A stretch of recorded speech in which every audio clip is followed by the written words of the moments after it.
ভোটের ডিউটিতে এসে মদ্যপ জওয়ানের একেবারে কীর্তি দেখুন। তাণ্ডব চালিয়েছে একটি আবাসনে নাকি ওই জওয়ান।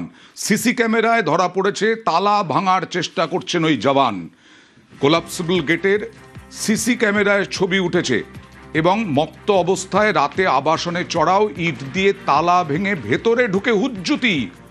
অভিযুক্ত জওয়ানকে আটক বেলঘরিয়া থানার। কথা বলবো প্রতিনিধি সুবীরের সঙ্গে। সুবীর, বেলঘরিয়া হাই স্কুলে ক্যাম্প, তারপরে আবাসনে গেলেন কি করে, কেন গেলেন? দেখো অয়নদা, এটা গতকাল রাত্রিবেলার ঘটনা।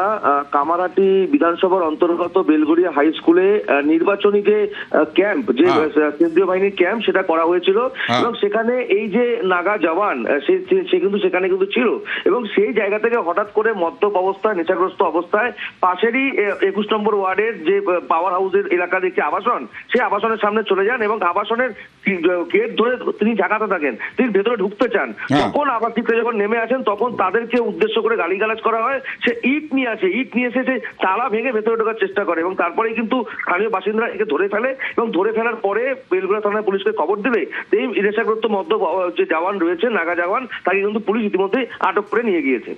বেশ, যা ওদের বাপ ঠাকুরদাকে ডেকে আসছে তাই ওরা করছে। তো নির্বাচন কমিশন নিশ্চয়ই কোনো ব্যবস্থা নেবেন। আপনি কি নির্বাচন কমিশনে জানাবেন বিষয়টা? জানাবো তো নিশ্চয়ই, কিন্তু মানুষ কিছু করবে না, মানুষ শুধু ভোট দেবে 3 নম্বরে।